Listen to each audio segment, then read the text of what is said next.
Welcome everyone to the Property Right Alliance Policy Webinar, the new wave of innovation policy in Asia. This is an on-the-record event, and at the end of the presentation, there will be space for Q&A. I'm Lorenzo Montanari, Executive Director of Property Right Alliance. It's an international research and advocacy organization founded in 2005 with a main goal to promote innovation, free market, intellectual property right, and free trade. Strong legal and political environment that recognize and enforce property right, preserve the tangible and intangible assets of inventors while incentivizing innovation. Every year, Property Right Alliance publish two international reports, the International Property Right Index and the International Trade Barrier Index, made by Philip Thompson. And soon, the new 2021 edition of both index will be released soon. Today, we will have the pleasure to officially launch a new policy paper, International Best Practices for Tobacco and Nicotine Public Policy by Professor Adam Hoffer, Director of the Manor Family Initiative and Associate Professor of Economics at the University of Wisconsin-La Crosse, and Dr. Carmelo Ferlito, CEO of the Center for Market Education in Asia.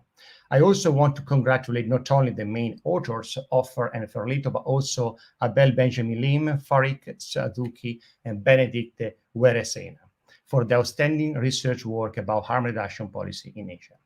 This paper examined the tobacco and nicotine policy in Asia with a focus on Indonesia, Malaysia, Philippines, South Korea, and Japan to illustrate that adhering to international best practices will achieve harm reduction and smoking cessation. Each speaker will have around 7 minutes.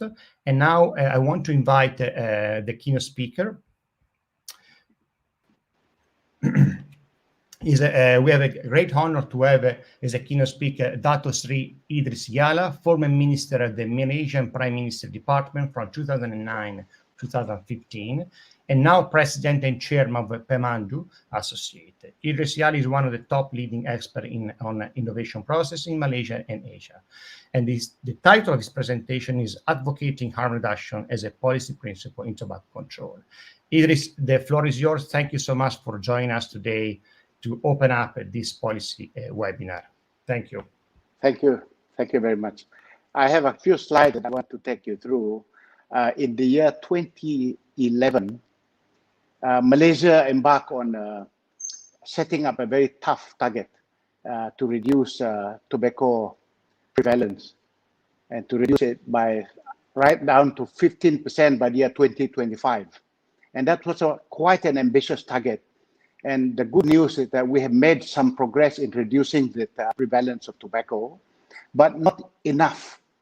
So what we see is that if you look at the target of 15% tobacco prevalence by the year 2025, and you run a regression analysis, and even WHO predict that by the year 2025, we'll only reduce to 19.6%. So we're not going to achieve the target. So if you continue the regression analysis, the same rate as we do today, we will only achieve the 15% reduction by the year 2042.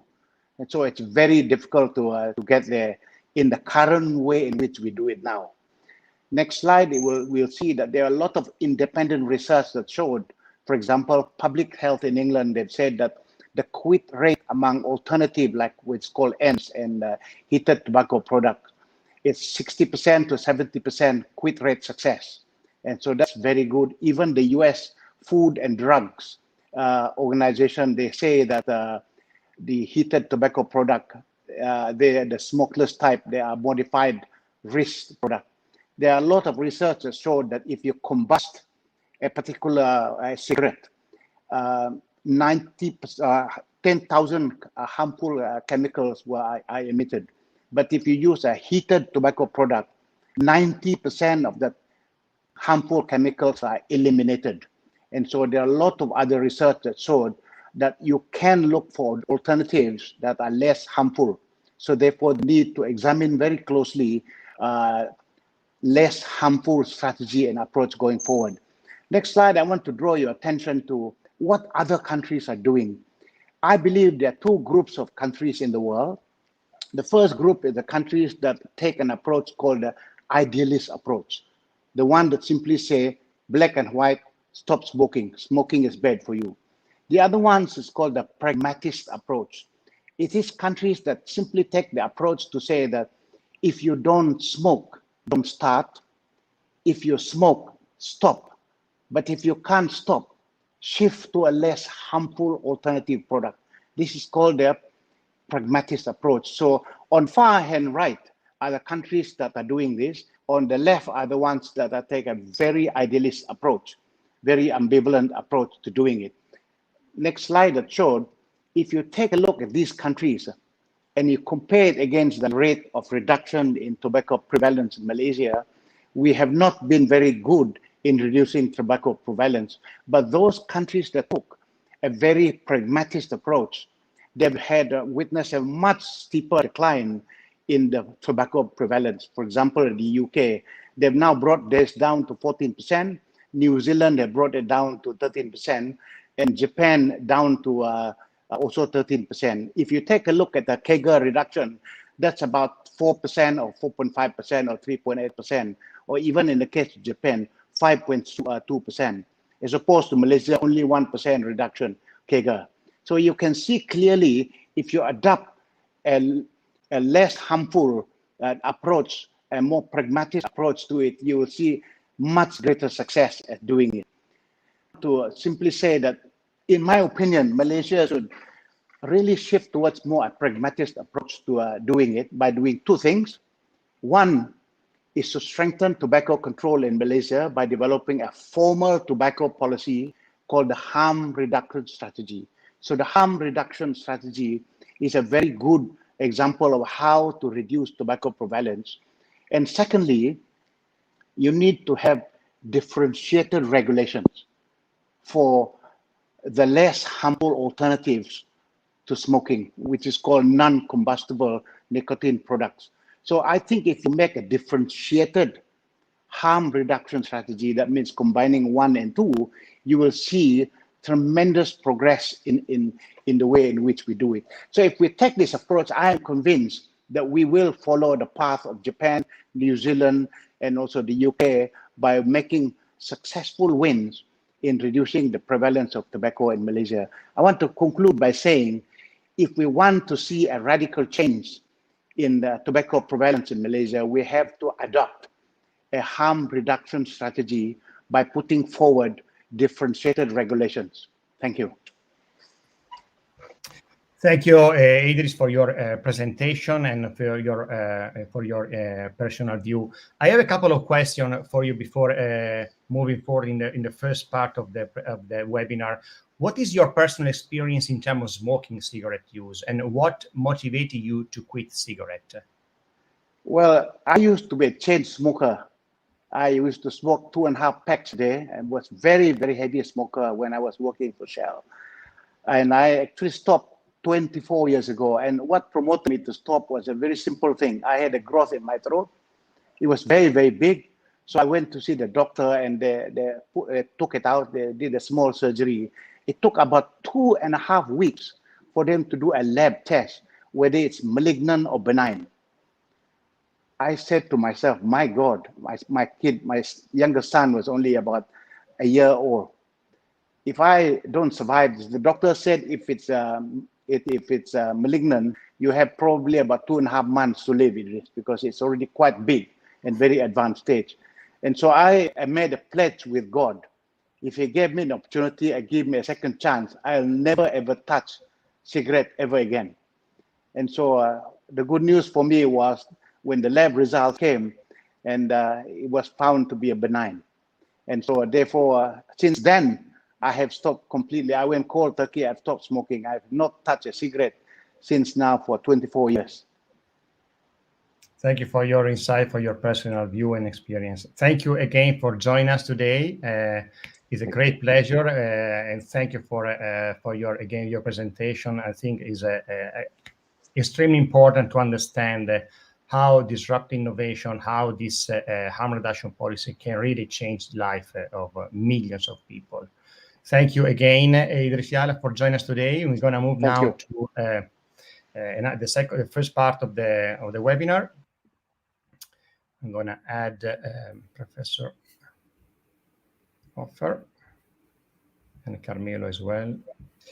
So thank you, Professor Hoffer, for joining us, and Carmelo, and both of you, thank you for your outstanding policy paper, the International Best Practice for Tobacco and Nicotine Public Policy. I want to invite first Professor Adam Hoffer for his presentation and follow up with Carmelo Ferlito. Adam, the floor is yours. Well, thank you. I appreciate the opportunity to speak with you on this webinar. Whenever the Property Tax Alliance approached us about creating something called International Best Practices for Tobacco and Nicotine Public Policy, I think we saw it as a little bit of a daunting task to come up with a policy that would fit every country. One of the things that we preach is that one-size-fits-all policies are often something that the government struggles with. That is, they don't necessarily do very well. And so we looked at policies around the world. We looked at loads of academic literature and research on public policies related to tobacco and nicotine use around the world. And what we really came up with were 3 best practices. I will talk about the first 2 in my 1-slide presentation here. And then my co-author and colleague, Dr. Ferlito, will focus on the 3rd point on our list here and some of the specific policies and how they differ at the country level based on what we looked at in East Asia. So the first point here is that whenever we took a look at policy around the world, we know that taxation is perhaps the most prevalent policy used by governments to influence smoking. Now, we look at this as a very clear punishment, right? If you continue to smoke, you get punished. You get punished in the form of paying a tax. One of the clear messages that we want to convey is that we would like to see more rewards and fewer punishments coming from public policy, right? So what would rewards look like? So these could be rewards for stopping smoking, or when it comes to smoking and smoking cessation, we would like to see governments help people, that is, use far more carrots and far fewer sticks. Right? So in today's world, we have several tools and techniques which have demonstrated the ability to help people stop smoking if they want to.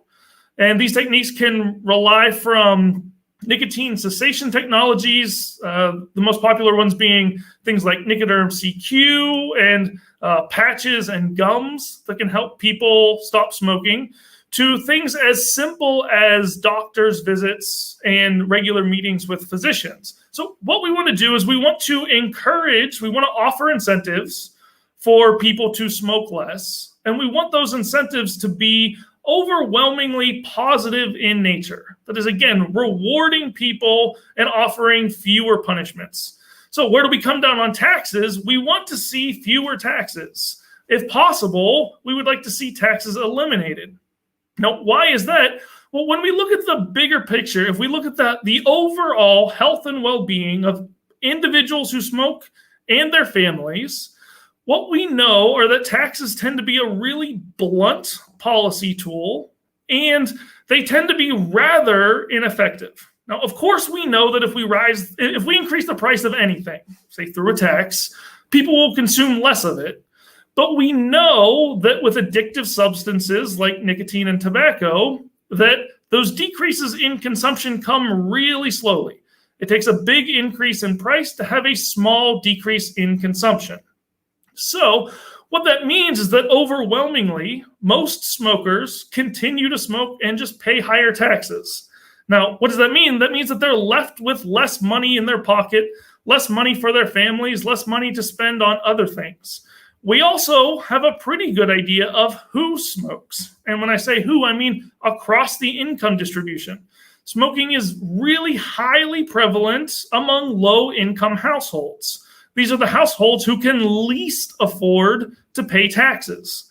So we're hoping to, by reducing taxes and offering more rewards, help these individuals and their families out by, again, decreasing the punishments and giving them more income to spend by spending less on taxes. Our second bullet point is that if we're going to focus on nicotine reduction and tobacco smoking, what we want to do is we want to focus entirely on decreasing tobacco smoking. That is, we want to decrease the consumption of products like cigarettes, even if that means we're going to increase the consumption of activities like vaping.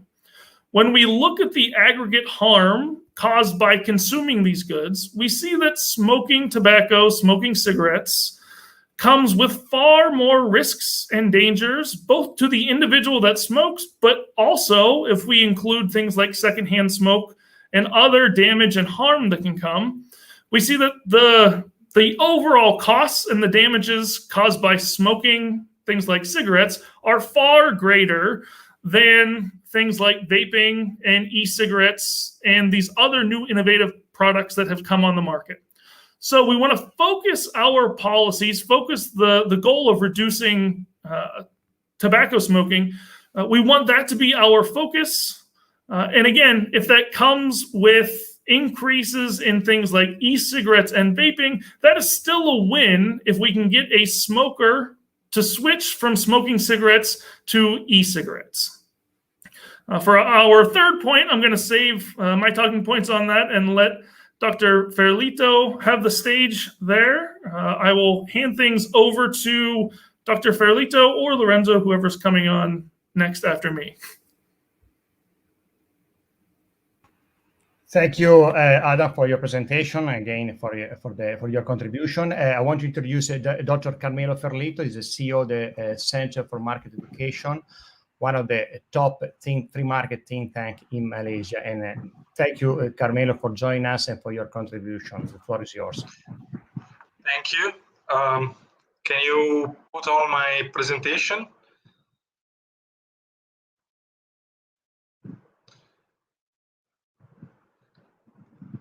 Can you see my presentation? Okay, thank you. So thanks, Professor Hoffer, for having shared the work on this paper together. And indeed, my presentation will be less technical than the ones that have preceded me, and probably the ones that will follow me. And I will focus more on the importance of the relationship between innovation and development and institutions in general. But before starting, allow me again to thank Professor Hoffer, but also three Malaysian economists, Abel Benjamin Lim, Fariq Sazuki, and Benedict Weerasena, who had a very important role in putting together the paper, and probably higher than mine, and have really presented a wonderful overview of the different institutional frameworks on tobacco and nicotine public policy in Asia. So first of all, why there is innovations, why innovations happens in our life, and why they are important. I think that we all can agree on the fact that as human beings, we choose and act by assuming that our choices and actions will make us better off. Broadly speaking, of course, this doesn't mean that they necessarily make us better off, but when we choose a path, we want to move toward a situation of less uneasiness.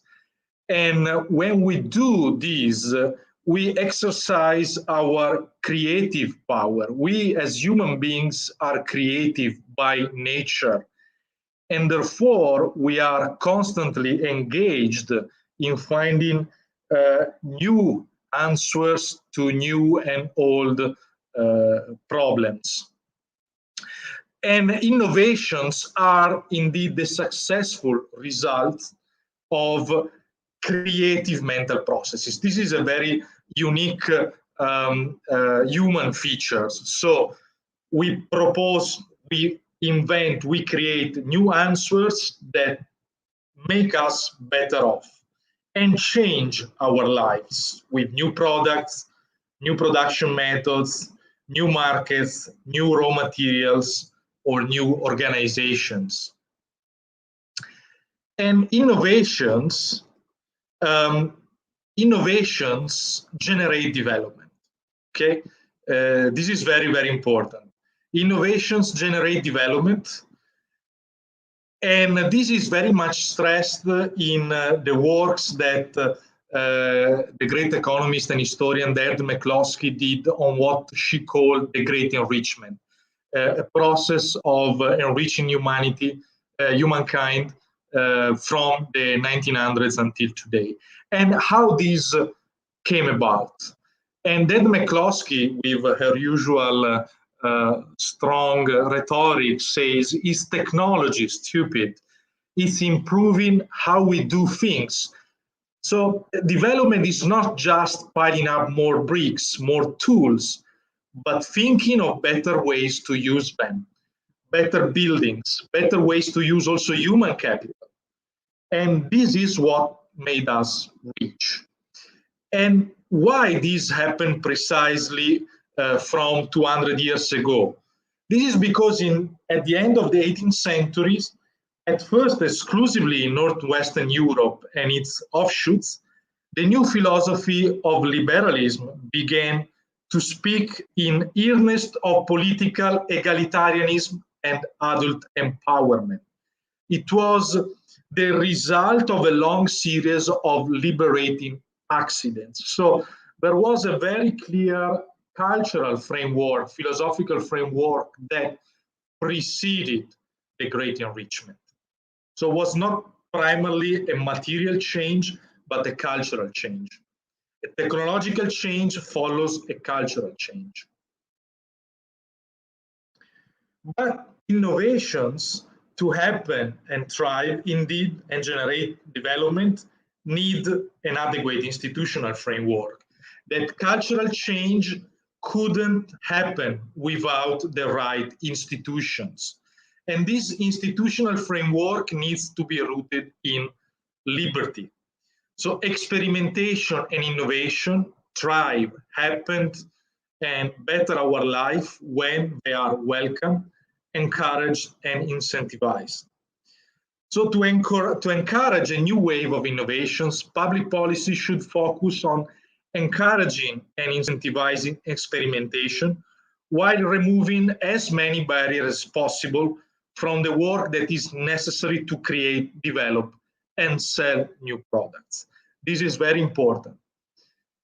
How do we relate this to the policy framework for tobacco and nicotine? Alternative sources of nicotine consumption, such as vaping, have been proved a better way to safeguard both pleasure and health of the consumer. I want to stress this because, of course, as policy analysts and policymakers, we focus on the health problems, but this needs to also be paired with the seeking of pleasure that individuals do have when they consume nicotine. Otherwise, there is the risk to, become tyrants directing the health choices of individuals. A very important issue nowadays. So, and of course, these need to work together also with educational initiatives, and indeed, there has been, in particular in the West, a growing awareness about cigarette harms.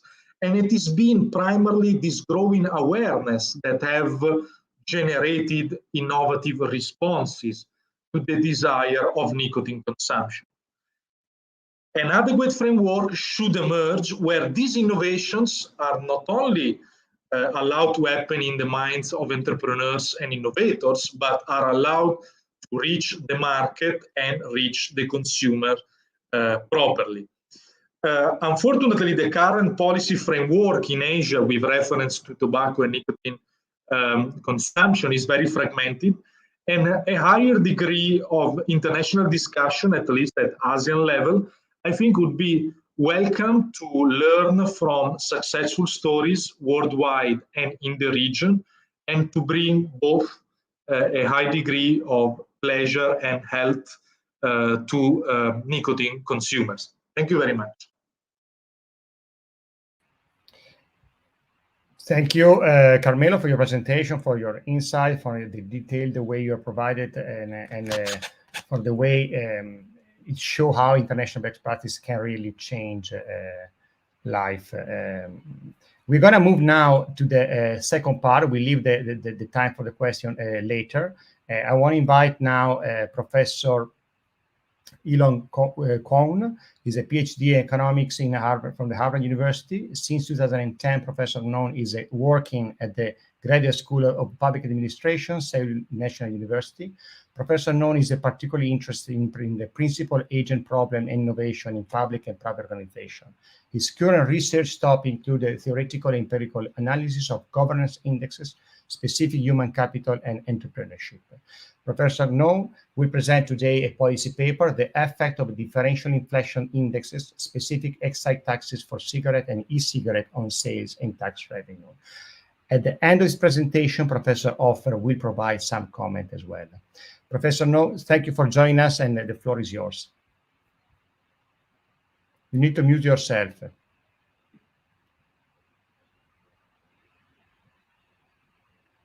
You need to unmute yourself before. Okay, sorry. Thanks for inviting me to this great seminar. The research I'd like to talk about is on the effects of differential inflation index, specific excise taxes for cigarettes and e-cigarettes. Well, this is a very long title, so I'll try to explain one at a time. And by the way, this is a joint research with the Sun-Gu Han at the Yonsei University in Korea as well. When you talk about, we're going to talk about taxes on tobacco products. And when you talk about the main purpose of taxes, the common purpose that are discussed include to reduce the consumption of tobacco products or to increase tax revenues. And when you look at the tobacco taxes in Korea, we use a specific excise tax. So we put about 3,323 won, that's about $3 per pack of 20 pieces cigarette. And that's been fixed since 2015. And the consumer price is about 4,500, so that's about $4. Again, that's been fixed since 2015. And the tax revenue raised in 2019 from tobacco products were about $10 billion, and that's about 4% of total tax revenue in Korea. So it's a significant source of tax revenues. And in this research, what we like to do is that we like to propose a new tax system for tobacco products. And the current tax system, as I mentioned, is a fixed specific excise tax in Korea. And that's convenient for administration. But the problem is that with inflation, the real price is going to be declining because all the other products' price is going to increase. So the real relative price of tobacco products is going to decrease. Then the consumption of tobacco products can increase, and also the real tax revenue can decrease. So this is really not compatible with the two main purposes of tobacco taxes that I mentioned. So what we like to propose is that we want that specific excise tax to be inflation indexed. So specific excise tax rate would increase with inflation automatically. And we are not the first one who recommends this. The World Bank also recommends inflation index, a specific excise tax, for the exact same reason that I mentioned earlier. And at the same time, what's going on in Korea is that we have this debate on the e-cigarette, just like any other countries, it appears. So in Korea, we have a combustible cigarette smoking rate has been declining about 1 percentage point each year. But the e-cigarette market share has been growing and is expected to grow at the annual rate of 8 percentage point. And the debate is that we do know that e-cigarettes contain much less harmful substances, but some still argue that e-cigarettes are still harmful and therefore must be regulated strongly, just like any other combustible cigarettes. So this is something you can call it as idealist. And another opinion is that because it's less harmful, it must be regulated less strongly than combustible cigarettes. So you can call them as like a practical people. And when it comes to the tax rates, right now in Korea, we have a tax rate for the e-cigarette is slightly lower than the combustible cigarettes.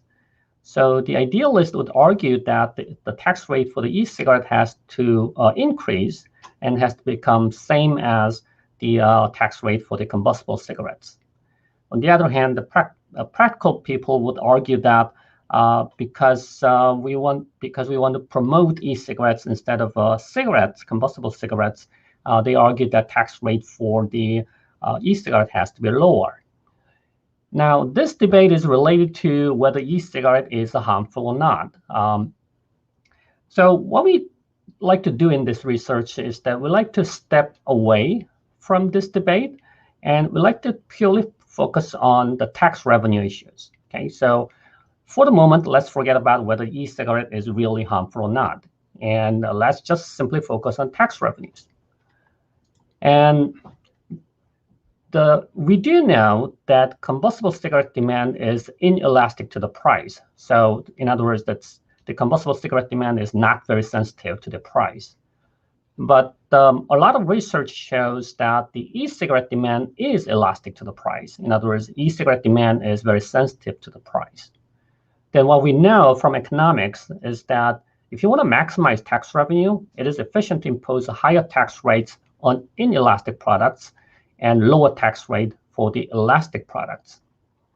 So again, here we're not thinking about the sort of health effects of e-cigarettes, but by using this principle of maximizing tax revenue, what we can suggest is that because e-cigarette is elastic, let's put a lower tax rate for the e-cigarettes and put a higher tax rate for the combustible cigarettes. And also, let's make the tax rate to be indexed to the inflation. So what we are suggesting is that for the e-cigarettes, let's have its tax rate increase just as much as inflation. But for the combustible cigarettes, let's have the tax rate increase as much as inflation rate plus 1 percentage point higher. You can make it 2 percentage point higher as well, but for this research, we sort of look at the case where it is 1 percentage point higher. So this is what we mean by differential inflation index specific excise tax, because it's inflation index, but we are putting different tax rates for e-cigarettes and combustible cigarettes. Now, for the benefits of you doing this is that because the tax rate is the inflation index, we can maintain the real price of e-cigarettes. And that will at least suppress the increase of consumption, and definitely is going to maintain the real tax revenues. And also, by having a higher tax rate for the combustible cigarettes, it can suppress the consumption of more harmful combustible cigarettes more, and more importantly, it can increase real tax revenues. So in that sense, by having this tax system, we argue that they can serve two main purposes of tobacco taxes we mentioned earlier. So what we did in this research is that we tried to simulate what the impact of this proposed tax system on the tax revenue. So here we like to sort of predict what the tax revenue is going to be. To do that, we estimated cigarette demand in Korea. We used the Korean household data, and then we estimate the combustible cigarette demand. We use different kinds. I mean, there are different kinds of demand models: myopic addiction model, rational addiction models. But it turns out, no matter which model we used, the outcome was surprisingly robust. So the price elasticity was estimated to be 0.5, and it's less than 1. So that means it's inelastic. So that's what we estimated. For the e-cigarette demand, unfortunately, we didn't have sufficient data yet, so we couldn't estimate directly using Korean data. So what we did is that we looked at the other empirical research studies in other countries, and also we used some theoretical model to make a prediction on what the e-cigarette demand will look like. And so So this is kind of the values that we come up with. So for example, here we assume that the e-cigarette price elasticity is going to be 1.6, and that's about the median of the existing previous studies. And the cigarette demand we estimate to be about 0.4. It's less than 0.56 that we estimated, because the number we estimated was the case when we didn't have e-cigarettes. But now with the e-cigarettes, the price elasticity is going to be lower. So this is how we predicted based on that. And also, we assume that the combustible cigarette demand will decline at the annual rate of 2 percentage points. On the other hand, e-cigarette demand will increase at the annual rate of 8 percentage points. So we're going to take this time trend as given, and then we're going to look at what the different tax system effects going to be. So we used 3 different scenarios. Scenario 1 is a sort of status quo. This is what we are doing in Korea. So it's a fixed specific excise tax. So we assume that let's maintain this current level of tax rate from 2015 to 2028, and then we're going to estimate what the effects on tax revenue is going to be. And also there's scenario 3, which is the main focus of this research, and we estimate what the effects of differential inflation index specific excise tax that we proposed. So this is what the numbers look like, and so this is first the sales on the tobacco products and e-cigarettes combined. And at this higher graph is the case of scenario 1. So when you maintain the current tax rate, the sales is going to decline because we assume that there's a time trend of declining sales. But if we do differential inflation index specific excise tax, then you can see sales are going down much faster. And that's because we put a higher tax rate on tobacco products. So then concern is that maybe the tax revenue is also going to go down, but that's not the case. So if we use a current specific excise tax, the tax revenue is projected to be declining because of this decreasing time trend. But if you use differential inflation index tax, then you can see tax revenue will actually increase. And that's because the tax rate for the tobacco products, the tobacco combustible cigarettes, is going up with inflation, and that's how this tax revenue is going up. So what we argue is that instead of having current fixed specific excise tax, if we use differential inflation index specific excise tax, then we can have tobacco consumption going down, and also we can have a higher tax revenue.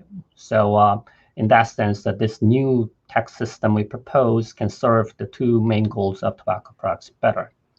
So thanks for listening. Thank you so much. I found your paper extremely original and very informative that I'm going to use for sure in my next and future article. So I want to invite Professor Hoffer for a quick comment about this paper to fire up a little bit the debate and the webinar. Well, thank you, Lorenzo, and Dr. Kwan. I appreciated the opportunity to review your paper ahead of time. I'll start with just a brief summary. Again, I always like to do that with some of the comments, or whenever I review a paper like this. So the issue at stake here is that with fixed per pack taxes over time, with inflation increasing, prices increase, and so the real value, the inflation adjusted value of those taxes decline over time. So the proposal that Dr. Kwan and his colleagues suggested here is to first you index these taxes to inflation, index the taxes to inflation, and then you include a differential tax, which you increase the cigarette tax over time by an extra percentage point compared to the e-cigarette tax. So the tax rates are increasing in nominal value over time, and the cigarette tax rate would increase more quickly than the tax rate for e-cigarettes over time. And then the results from their study after simulating the model was that over time, tax revenues would increase. And of course, via higher taxes, we would see consumption of tobacco products decrease. Just a quick academic comment. I found the parameter estimates to be very much in line with everything I have seen and read in the literature. The empirical methods were sound. So overall, reading the paper through an academic lens, I found everything to be very well done. So I appreciated the paper. I think the estimates are academically reliable. In terms of the policy proposal, I think the starting point from when I read the abstracts, and I think from my earlier presentation, I stated I'm not in favor of increasing the tax rates. I think we would like to see, again, these more rewards, fewer punishments. So from a normative perspective, I think that I am personally a fan of decreasing the tax rates, or at the very least leaving them fixed over time. I don't find government revenue to be a net benefit from the tax, but I understand that you took that as a starting point and went from there. But I must say that I really did like the idea of differential tax rates over time. We start with small changes, and then over time, the consumers will obviously see that the e-cigarette tax prices are growing less quickly than cigarette taxes. So it's a different way of encouraging substitution from smoking tobacco to e-cigarettes. And so that kind of policy proposal, I certainly support, and I like the originality and the creativity behind it. So again, thank you for the opportunity to read the paper. I liked your presentation. Thanks. Thank you so much, both of you. Thank you again, Professor Kohn, for your very interesting policy paper. We move forward to the third session.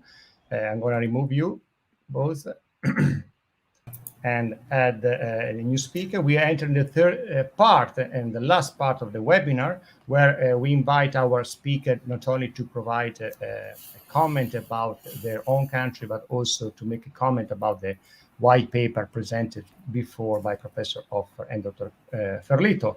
We have a pleasure today to have MP Dr. Ong Kian Ming. He's a PhD in political science from the Duke University. He's a former Deputy Minister of International Trade and Industry in Malaysia, and he's currently a member of the Malaysian Parliament for the Democratic Action Party. Thank you for joining us today and for your contribution, and the floor is yours. Hi, thanks, Lorenzo. Thanks so much for inviting me to share some thoughts on this important topic. I think I'll share my views on this topic from the perspective of a Deputy Minister in the area of promoting manufacturing in Malaysia, and also as a Member of Parliament with very practical issues of trying to reduce the sale and distribution of illicit cigarettes in my own constituency, which is an urban constituency near the capital of Malaysia. I'd like to make 3 points, and they are much hopefully related to those two issues that I talked about just now. Firstly, I think all the authors talked about how the impact on higher prices would have of cigarettes would have knock-on effects on both the substitutes that are legal and also maybe less so the substitutes that are illegal. For the information of the people who are listening, the illicit cigarette market in Malaysia is estimated at more than 50% of the total market. So when there's such a large volume of illicit cigarettes, mostly brought into the country through smuggling and under declaration at customs, what happens is that the Malaysian government loses a lot of revenue from this illicit market. So the notion that we can just keep on increasing the prices of of tobacco products, especially the traditional cigarettes, without having an adverse effect on the revenue collected by the government, I think this is one that has been firmly debunked in Malaysia. That doesn't stop, for example, the people who are in charge of regulating cigarettes and wanting to reduce the consumption of cigarettes to zero at the Ministry of Health from regularly promoting this particular policy, which is very blunt, like many of your speakers have said before. But I think more and more we've seen the need for independent studies, such as the ones that have been presented here, to talk about how government actually loses more revenue from increases in prices that are not well thought through. So, for this particular area, I think it's also important for researchers, for the industry, for government and policymakers to think of on-the-ground experiments to think of ways to provide alternative employment to those who are selling the illicit cigarettes. So it differs from country to country. But for places like Malaysia, for example, you have somebody just coming out to set up a stall, put up an umbrella, and then people who usually buy these cigarettes know that that umbrella or that sign is somebody who's selling these illicit cigarettes. So they're very mobile. They move around very quickly. Obviously, COVID has an impact on their ability to sell these illicit cigarettes. But now that the economy in Malaysia is opening up, and I'm sure that is, the same can be expressed in other countries as well, this will start again. And I think we need to have very creative responses in terms of understanding why these people are selling illicit cigarettes in the first place, and whether there's other alternative forms of employment that give them at least a more stable income, if not equal income. So that's one, experimentation on how to reduce the sale of illicit markets through providing alternative employment to those who are selling them. The second issue I'd like to raise is with regards to health technology and also health products. I think we see many of the traditional cigarette makers going into different e-cigarette and vaping products. Some even health products such as nicotine replacement therapy, some sugar, some sweets and things like that. And I think this is something that's good because it increases innovation. In the field of manufacturing, for example, one of the major cigarette producers, they've set up research centers in Switzerland as well as Singapore, looking into how these vaping and e-cigarette products can be enhanced so that consumers can enjoy them in a safe way. That's also minimizes the kind of health impact. And I think this is a good way moving forward. It also can be a good form of providing jobs, for example, in terms of high-end manufacturing, which a country like Malaysia is definitely interested in. And then the third area I want to talk about is, I think we need a better cooperation between the various stakeholders. Probably one issue that has not really been raised by the previous presenters. What I mean by better cooperation is basically public cooperation between the health authorities and also the relevant stakeholders, including, of course, the producers themselves, the people who are involved in studying this from a health outcomes perspective, including academics. And then we need to come up with not just differentiated strategies in terms of harm reduction from the government, but I think we also need to come up with differentiated strategies in terms of incentives to reduce tobacco consumption, for example. So this may include, for example, targets for people to reduce the number of cigarettes that they smoke per day and link it to insurance policies, for example. I'm glad to hear that Idris has stopped smoking for 24 years, but I think not many people would be as disciplined as him. I think we may need other kinds of incentives along the way, and this has been something that's been talked about in the international best practices as well. So, and just one last point with regards to this better cooperation with the authorities, right? We can actually have more targeted policies. One group of people in Malaysia, and I believe in the rest of the world as well, that smoke a lot, for example, the police officers, right? These are public employees that also, once they have adverse health effects from smoking, they can be a strain to the health system, be a strain to their families as well. And I think we know that one of the major reasons why police, sometimes even bus drivers, long-haul lorry drivers smoke is because their jobs are sometimes very monotonous and they require some sort of external stimuli to keep them attentive to their work, right? So in terms of developing policies, incentives, products, this would be, I think, one good way to go to be able to produce perhaps less harmful alternatives to cigarette smoking, so that these different groups can enjoy them in ways that are less harmful to their bodies. I'd like to stop there and thank you for this opportunity to share. Thank you so much, Kian, for your overview and also based on your experience as Deputy Minister. So it is extremely important. I want to invite now the new speaker, is Dr. Artidiatum Aji. Is a PhD in economics from the Georgia State University in Atlanta, United States. And she's currently working as a researcher at the Faculty of Economics and Business at the University of Gajah of Yogyakarta in Indonesia. Arti, thank you for joining us. Are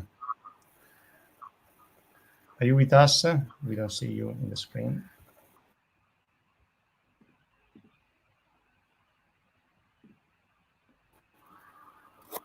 Okay, now we can see you. Thank you so much for joining us. The floor is yours. Thank you very much for inviting me to talk, to comment about the white paper and to update about my country, Indonesia. Can you go to the next slide, please? Yeah. The issues and excise tax on tobacco products in Indonesia is the following. For the excise tax on tobacco product, we have two objectives. The first one is to reduce consumption. This is based on the law. But in reality, then the excise tax objective is to also to generate revenues. And what about the effectiveness of the two objectives? The data show that the cigarette production saw declining trend since 2016, except when there is no increase in the tax rate. And for the generating revenues objective, in most years, growth of excise tax revenues exceeds growth of the government budget. And when the non-excise tax, such as the income tax and the value-added tax, do not meet the targeted revenues, then the excise tax is the backup for the shortfall in the non-excise tax revenues. And the issues is how we implement the optimal taxation, which is efficient and equitable taxation. We'll see that there are many factors that will determine the implementation or the policy making in the excise tax, such as we have to set the tariff or the tax rate, which is reduce consumption, but also still enable the fair competition because there are many cigarette firms in Indonesia. I'll show you the data later. And there is also the objective of or the consideration to minimize the illegal cigarettes, maintain employment, because we have many handmade or hand-rolled cigarettes in Indonesia. And also because of the trend to sustain development goals and to achieve the green economy, then we have to have taxation which supports the sustainable development goals. We will promoting less harmful products, and also we have to take into account the behavioral factors, because it's not a price only which determines the consumption of cigarettes, but also the cultural environment, the habit of the people. So we have to, in order to influence the behavior, then we should move toward influencing behavior, which is like the education, dissemination since in the youth or in the childhood. So the further agenda is we propose to have a steady increase in excise tax rate, for instance, taking into account the economic growth and inflation, and also to support the less harmful products or support taxation which supports SDGs. We have to have the differential taxation and tax incentive for less harmful products, such as lower tax rate for the less harmful product. Next, please. Next, please. Next slide. So there are factors which to consider the tobacco policy making in Indonesia. The first one is reduction consumption, collecting government revenues, maintaining employment, and also to enable fair competition, because there are 865 cigarette producers in 2020. This is down from 1,664 in 2010 and 1,206 in 2013. Simpler tax system leads to higher compliance, but we cannot go too simple since there are many small, medium tobacco firms. And we have also to maintain downstream linkage and value chain, like the livelihood of tobacco farmers, and also to consider the local content. When we see at the graph here, we see that the trends of excise tax rate increase and cigarette productions move in opposite direction. On the left panel is the tax rate increase. You see that there's an increasing trend line from the 2015 to 2021. And for the cigarette production, we see that there is a decreasing trend line from 2015 and to 2020. And we can see also that when from 2018 to 2019, when there is no increase in the excise tax rate, then the production of cigarettes increase. But then when we increase it to the 23% from 2019 to 2020, then there is a decline in the cigarettes production. Next, please. And the following is the estimates of cigarette price elasticities in Indonesia. We estimated the model, the quantity. This is the we utilize the household data, around 30,000 households. The estimated model is that we regress the price of each type of cigarette. There are 3 types of cigarettes in Indonesia: the handmade clove flavored or kretek cigarette, the machine-made flavored clove flavored or kretek cigarette, and machine-made white cigarette. Then we also have a set of explanatory variables like education, age, and then whether the households reside in the rural or urban areas. And we also have the cross price elasticity. We regress this on the consumption of each type of cigarettes. This is in the sticks of cigarettes. The unit is sticks of cigarettes. We find that for all the 3 types of cigarettes, then the price significantly decreased the consumption, but at the inelastic manner. So for an increase of 1% price in the handmade kretek will decrease the consumption by 0.46 or 0.51. And for an increase in 1% price of the SKM, it will lead to the decrease in the consumption of machine-made kretek by 0.56.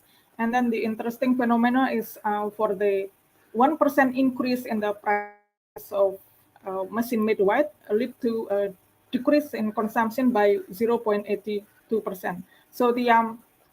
So the price matters to reduce the consumption, but it's not the decrease in consumption is not as big as the increase in prices. And we also found that the handmade, the machine-made kretek is complement of the handmade kretek, and the machine-made kretek is substitute for the machine-made white. So we can see here that the excise tax do matters in decreasing the consumption, but not as much. Next, please. We see in this slide the number of cigarette firms based on types and tiers. So in Indonesia, the cigarette types is declassified into 3 types, and also the firms is classified into 3 tiers for the hand-rolled cigarettes. There are for the first tier, this is the firms producing bigger than 2 billion sticks per year, and for the tier 2, this is where the production is between the 500 million and 2 billion, and for the tier 3, the production is larger than 500 million. That's for the hand-rolled clove cigarettes. And for a machine-made and clove cigarette and machine-made white cigarettes composed of 2 tiers. The first tier if the production is larger than 3 billion, and the second tier if the production is less or up to 3 billion. And we can see here that majority of the firms are in in the lower tier, or it's just small and medium enterprises. So I think it's the data shows that it's more than 95% consist of small and medium enterprises. However, the market share is that for the tier one comprises 66%, and tier two occupies 24% only of the market share, and tier three comprise only 10% of the market share. So this is heavy toward small and medium enterprises. That's why we have a complex or many tiers excise system, because we have many firms, and if we go too simple, then the market will be occupied only by big tobacco, which is not what the government or the society want. Next slide, please. The next slide shows you the estimate of illegal cigarettes from 2010 to 2020. We can see that from 2016, the illegal cigarettes show declining trend, and optimizing excise tax rate increase for the purpose of declining cigarettes consumption and achieving excise tax revenue is essential, since the following holds: excise tax increase, excise tax rate increase, and illegal cigarettes seem to move parallelly.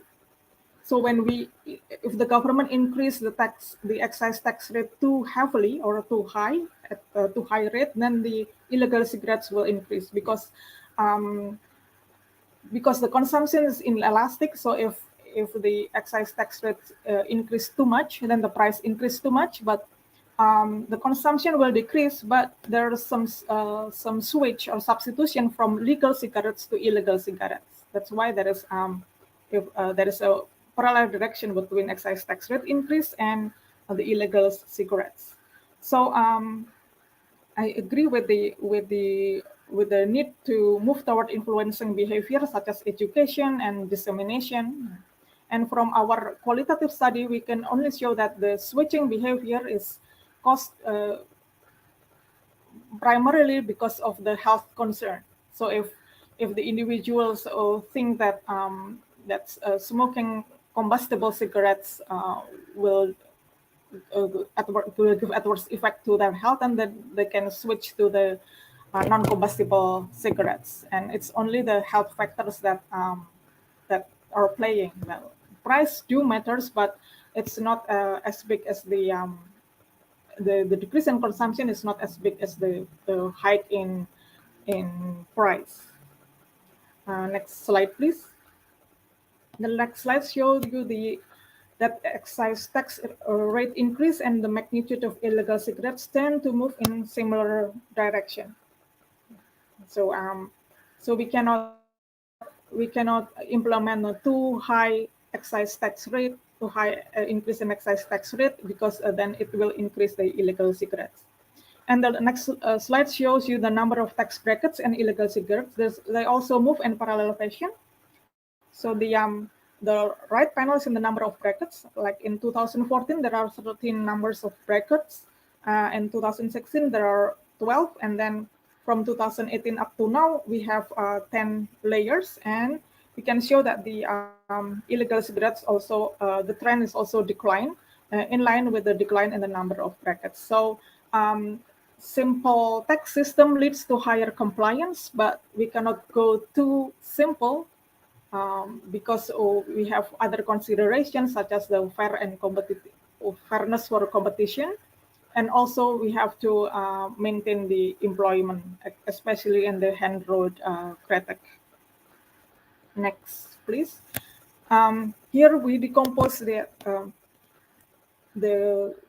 cost of the illegal cigarettes in 2020 in Indonesia. The magnitude of illegal cigarettes in Indonesia in 2020 is 4.86%, and the value of non-compliance by the cigarette industry in 2020 is 1.2 trillion rupiah. And this 1.2 trillion rupiah can be decomposed of the cost of the non-compliance. The first one is because of due to the tax rate increase. So assuming that the value of non-compliance if the tax rate is unchanged is we computed and we come to the value of 239.90 billion rupiah, or about 20% than of the value of non-compliance. And the volume of non-compliance itself is 983.80 billion, which decompose into non-compliance if the production volume of cigarette is unchanged, which is around 90% of it, or 798 billion, and the non-compliance due to the change in production volume of cigarettes, which is 184.84 billion. So the non-compliance in the cigarette industry in Indonesia is decomposed into the non-compliance due to the volume of non-compliance and also due to the increase in the tax rate. Next. The next slide shows you the issues in excise tax implementation, and we need to promote the sustainable development goals. So about the tariff, whether we do specific or ad valorem, it depends on the objective of excise tax collection. Whether it's to raise revenues or to discourage consumption or to correct for externalities. We have the specific.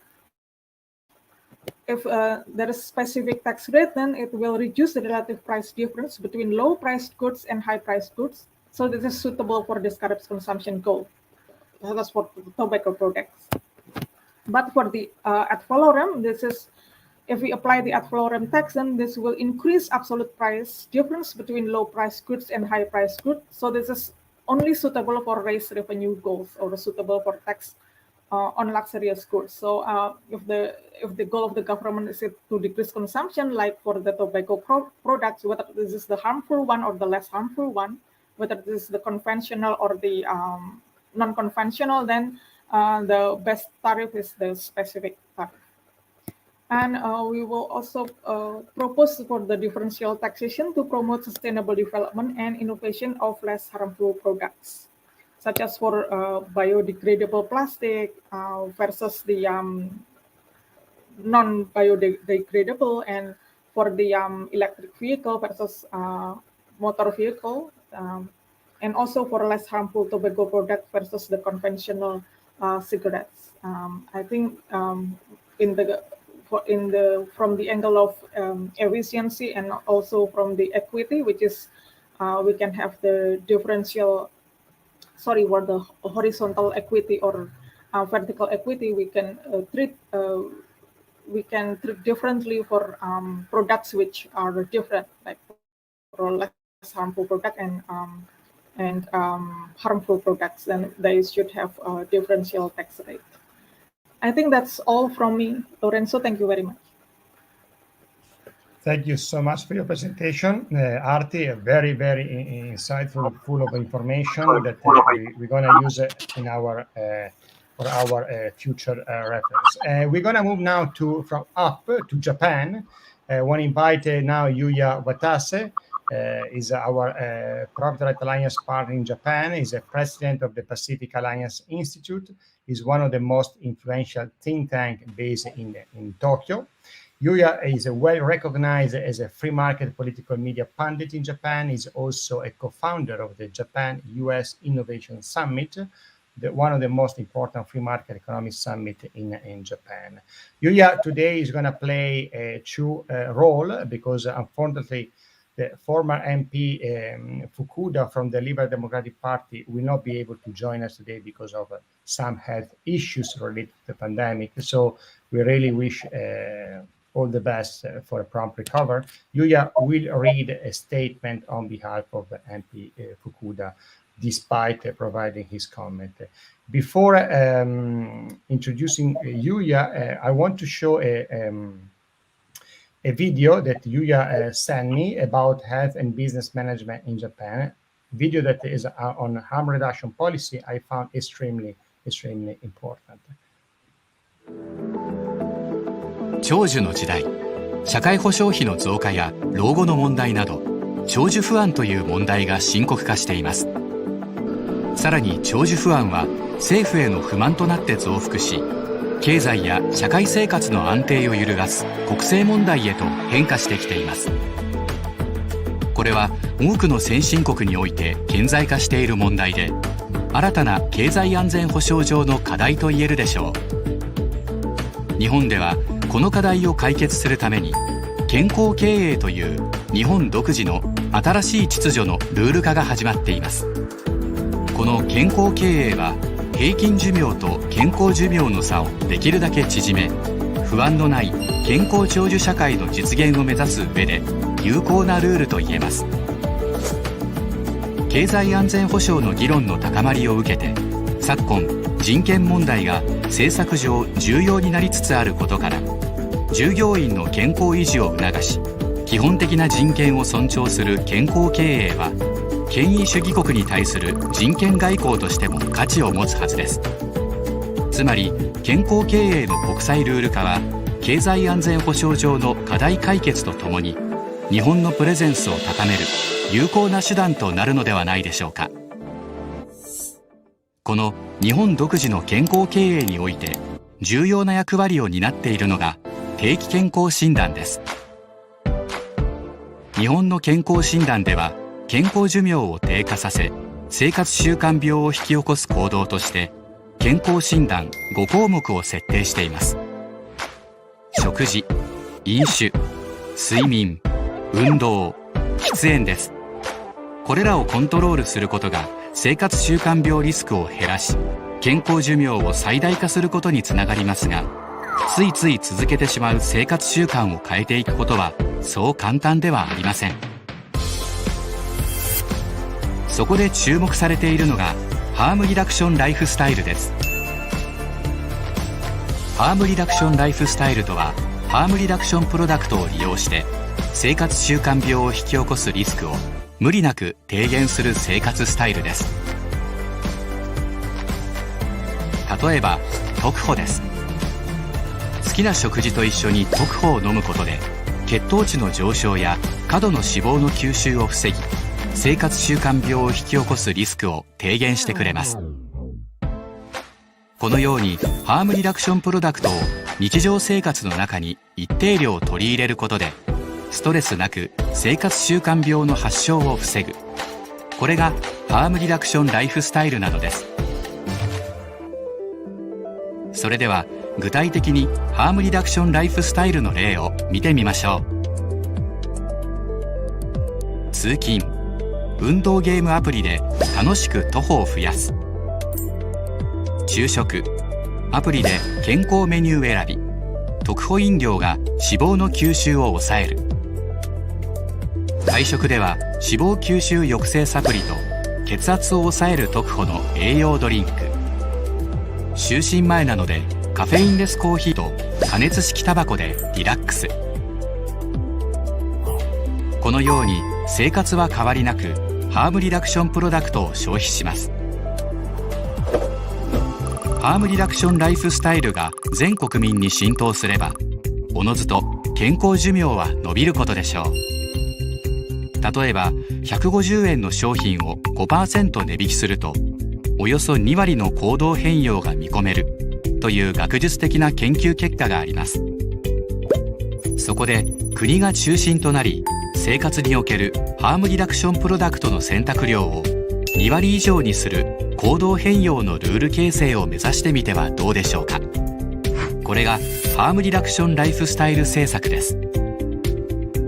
さらなる行動変容のアプローチとして、税制を活用することも選択肢の一つと言えるでしょう。そしてハームリダクションライフスタイル政策は、大きな経済効果とイノベーションの促進をもたらします。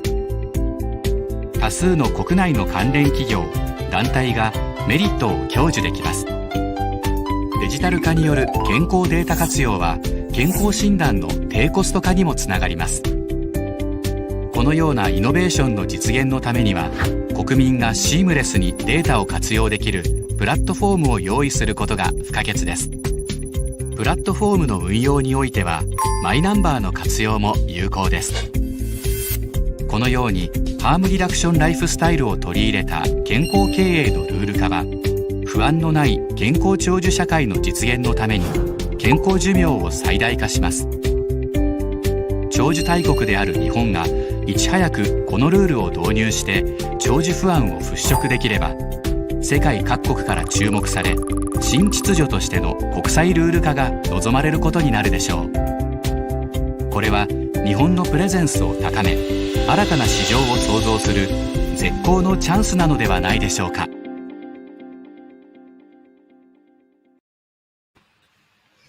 Thank you, Yuya, so much for sending over this video. I found very extremely interesting and it showed perfectly how innovation can reshape our lifestyle in a better way. Yuya, I leave the floor to you for your comment and a statement on behalf of MP Fukuda. Thank you. Okay, thank you for giving us a chance to talk about white paper today. This movie is made by Tama University. Mr. Fukuda belongs to Tama University as a professor now, but unfortunately, Fukuda has been hospitalized for sudden illness, and I read a message from him on his behalf. Okay, I read his message.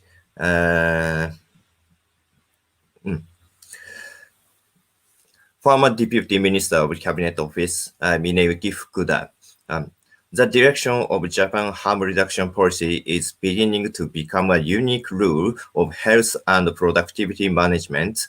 In Japan, longevity concerns such as social security and problems in old age are increasing, which has led to dissatisfaction with politics.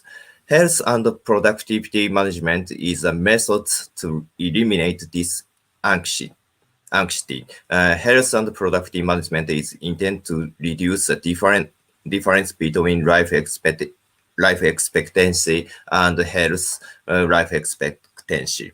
In addition, health and productivity management protects the health of employees, which respects the human rights of employees. I believe this will also lead to effective approach to countering authoritarian countries.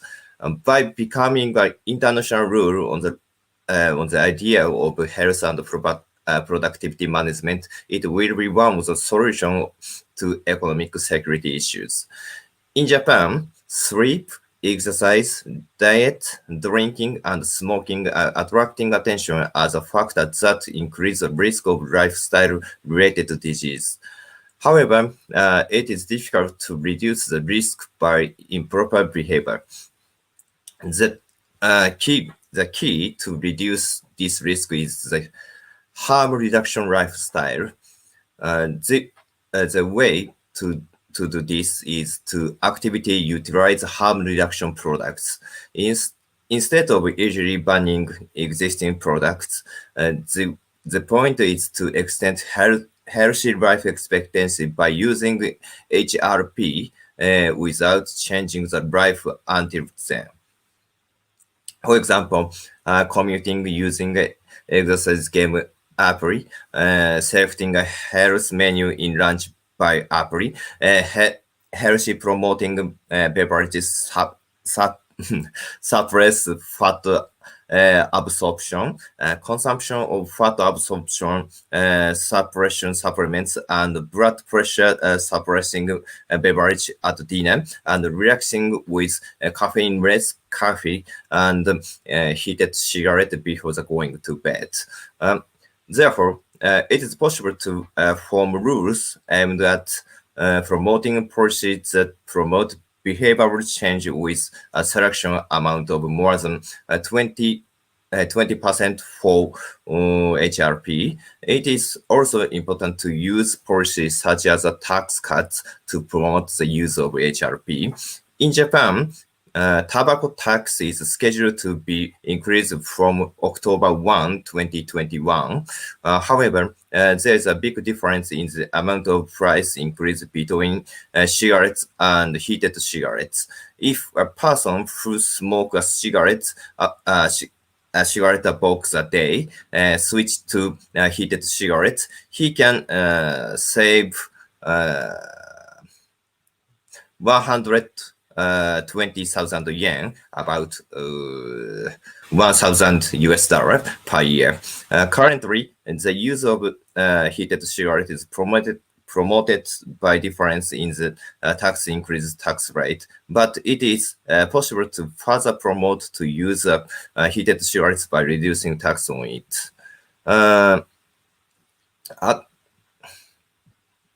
No. Sorry.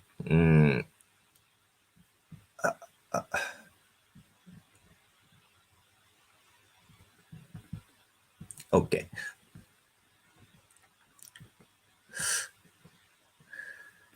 My conclusion are in line with the tax and regulatory thinking set out in the international best practice for tobacco and nicotine public policy. I agree with the problem-solving methods that the technological innovations through products and service and lifestyle changing that's the only way to solve the things. At the political level, rule-forming strategy caucus of the Liberal Democrats Party is examining the rule building of health and management.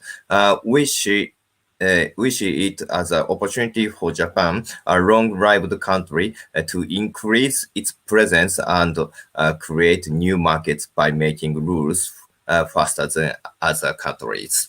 Thank you. This is Fukuda's message. We believe harm reduction policy is very important for Japanese government to promote life expectancy. So one more, my message from Pacific Alliance Institute, my organization. One more. In Japan, the tobacco tax is scheduled on increase from October 1st. Along with that, I was also interviewed by the media. Business media are worried about what other tax increasing items will be besides tobacco, for example, such as sugar. I strongly oppose tax increases. However, in addition to simply disagreeing, there is also a need to present way to solve social problems because regardless of actual data, tobacco tax and regulation seems to work on the surface. Therefore, Japanese local governments demand that tax and regulation be tightened. Nonsense. The contents of the international best practice for tobacco and nicotine public policy is exactly the same as the experience to tobacco policy in Japan. And now, our focus is on how to cut rising medical costs. We believe the harm reduction is extremely effective. At the political level, it has begun, but it will become the mainstream way of thinking in Japan, harm reduction. And the idea of harm reduction is very effective for us because you can claim problem solving with solid grounds and methods. And Japanese companies also support the harm reduction policy. Japan is the most aging country in the world. Therefore, we need many health products. Companies may be subject to taxation and regulation if they do not promote the harm reduction of their product. And conversely, if they succeed in product development, they will be able to obtain a huge market. Efforts to achieve capitalism, free market, and health are important. As a central issue of think tank PI, we also launch harm reduction and provide information to the political party and the government. Thank you. Thank you so much, Yuya, for play the role with two hats, and really appreciate the statement by MD Fukuda and your support as a Pacific Alliance Institute. And congratulations again for your fantastic Japan-US Innovation Summit that you carry on every year. We now move for the last session, and we have still a few minutes for the Q&A. I see there are some questions for Carmelo, and we are going to add everyone. Carmelo, there is a question for you. In Vietnam, new tobacco alternative like heated tobacco product are not legally available yet, but there are ongoing discussion about officially recognizing them. Do you have any recommendation that policymakers in Vietnam should consider? First of all, obviously, to recognize the product.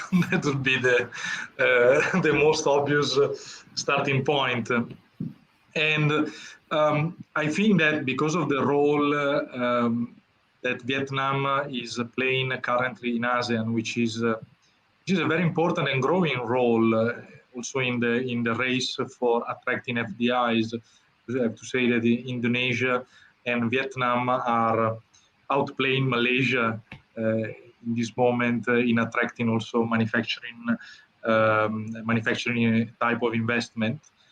This could be a chance, not having them yet a proper legal framework, to start with the right foot in the lines that Professor Hoffer had highlighted earlier in his presentation, and also to be the leader in setting up a table discussion from ASEAN so that a more competitive framework can emerge, not simply at Vietnam level, but at regional level.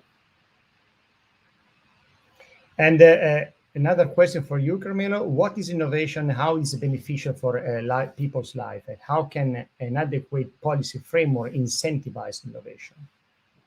That was a little bit the core of my presentation. As I mentioned, innovation is somehow the creative responsive that we give to our problems, to our ontological need of improving our human conditions. And innovation is a successful response, I would say, when we are able to create a successful response to our need, to better better respond to our needs. Why the institutional framework is because not all the responses are successful. So this process of responding in a better way to new and old needs is a process of trial and error that needs to be centered also on the market reaction. And the more this process of trial and error is allowed to happen, the higher the chance that the right innovations come into place, and therefore to make our lives better off. If the process of trial and error is somehow full of obstacles, then the chances of improving our responses to our problems are diminished. Thank you. We have a question now for Arti. I'd like to ask you about optimal tobacco policy in Indonesia in terms of simplicity of its structure and the balancing between the magnitude of illegal cigarette and the magnitude of the increase of excise tax rate. Okay, thank you for the question. Because the tobacco tax policy or excise tax in Indonesia have a few objectives. So then we have funds, because the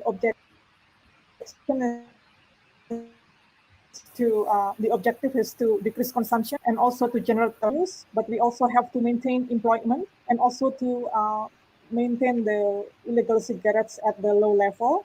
So then we have to balance the tax rate, because the tax rate cannot be too high, but also cannot be too low. So it's better if we have steady increase in the excise tax rate, and also we have to enable fair competition, because there are too many small and medium tobacco enterprises in Indonesia, which capture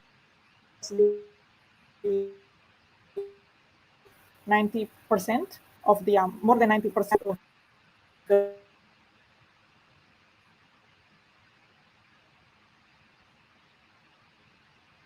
I think there are some issues with the connection.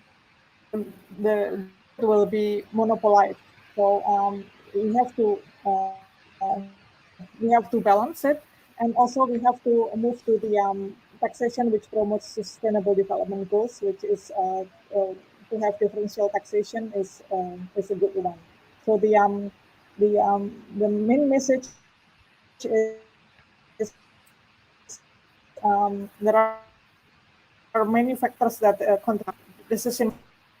It has to be balanced. It has to be the steady increase in the rate of taxation, but not too high, not too much high. That's Lorenzo. Thanks for the question. Thank you, Arti. We have another question for Adam Hoffer. What do you mean by nicotine tax are regressive? Sure. Well, when I say regressive, we mean that the tax burden falls disproportionately on lower income households. So if you think of the way that a lot of income taxes are structured around the globe, as you earn more money, you pay a higher tax rate on that income as you earn more money. We know that tobacco consumption is rather flat across the income distribution. So lower income households spend about the same dollar amount on smoking as do higher income households. So whenever we look at the tax burden on those households, it's a lot heavier on the lower income households because they're paying a lot more of their household, a much larger percentage of their household income for the taxes. And so whenever we say that these taxes are regressive, we mean that this burden is falling much heavier on the lower income households, when we typically think of lower income households as the households that we want to help the most with government policies. These kind of taxes are hurting those households the most. Thank you, Adam. We have also a question from Mr. Mitchell. So he say basically why the white paper you present today seems appropriate and keeping reflect the regional approach in dealing with the less harm nicotine product category. Do you think this information will be accepted by the health department of the WHO, for example? This is for Carmelo and Hoffer again. Well, I can't really comment for if the WHO is going to pick up and adopt our suggestions. I feel like they often have some of their own suggestions for what policy would look like, but I think we're most hopeful that we can start with, I think a good theme, as Dr. Ferlito mentioned several times, is trial and error, right? So even if the entire WHO doesn't adopt our framework, if one country does, we can empirically test it and see how it works. And we think it'll work well. And hopefully if it works well in one place, we can try it somewhere else. That's at least my I guess, reasonable and I think optimistic expectations of sort of a next policy step with this paper. Carmelo, you have anything to add? Well, yeah, I think that the main difference probably from the approach that Adam and myself and our co-authors have brought out in the paper, an approach that an institution like the WHO may have, is that they tend to, to follow a moral imperative. So they want to push the idea that the moral idea that tobacco is bad, and therefore they tend to have an educational approach that doesn't take into account the practical considerations that Adam has highlighted. So our approach is much more grounded on consumer behavior, I think, rather than the idea of educating the masses. So in here, I see the biggest difference. So we also recognize that nicotine consumption can be a problem for the health, but our main concern is how properly informed citizens can take a decision for their health within a legal framework, an institutional framework that allows not only informed choices, but also less harmful choices, but still in the respect of freedom. These supranational institutions often tend to overcome the point of the freedom of choice. Absolutely. This is an extremely good point. We have a last question for Professor Kohn. Which could be the country in Asia, Korea, of course, but that can be easily implement your policy suggestion?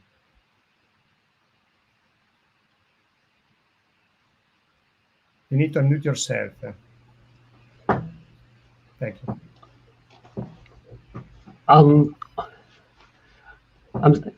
It wasn't clear what the question exactly No, I meant. was wondering which country in Asia can easily implement your policy suggestion in terms of taxation index?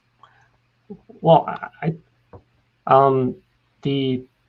there are, I mean, even in Korea, for example, there are some products that the tax rate has been indexed to inflation. So, for example, the alcohol products and some the oil products, the tax rate has been indexed to inflation. So, I think if the government has the will, then it's easy to implement. But it also, of course, if you're thinking about other countries, the inflation rate has to be reasonably stable if you like to have inflation index specific excise tax. So in countries where inflation is reasonably stable, I think it should be implementable in other countries as well.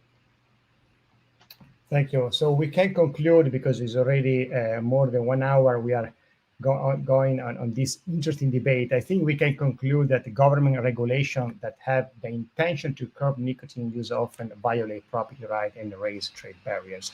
Instead of succeeding, they increase illicit trade in tobacco while the consumption rate stays steady or increase. Such failed policy include ban on flavors, bans on uses branding, prohibition of advertising, taxes, tariff, and other regulation aimed at obscuring tobacco and restricting supply through price control. This white paper, and again, thank you so much, Professor Hoffer and Dr. Carmelo Ferlito, present today about the international best practices concerning tobacco and nicotine regulation help to achieve harm reduction and cessation while promoting innovation and guarding against unintended consequences. The study estimated policy recommendations that adhere to international best practice framework in Asia will result in more individuals breaking their addiction to tobacco products. We can conclude that tobacco policy in the context of international best practice has three main objectives. First, policy should incentivize behavioral change through individual choice instead of restricting policy intended to harm consumers, such as taxes. Second, the goal of best practices should focus on reducing tobacco smoking, as combustible tobacco products like cigars that are extremely harmful, while chewing tobacco or other products making tobacco or tobacco vaping is much less harmful. Third, this framework focuses on facilitating an environment that incentivizes innovation and ensure competition to cultivate consumer choice, as Carmelo remind everyone in his answer. So thank you again to all our speakers for the great research work, the great debate, great presentation. And thank you everyone that participated today in this seminar for their questions. And again, we're really looking forward to work with you in the future. You can find the record webinar in our Property Right Alliance YouTube page. And again, see you soon in our next policy webinar.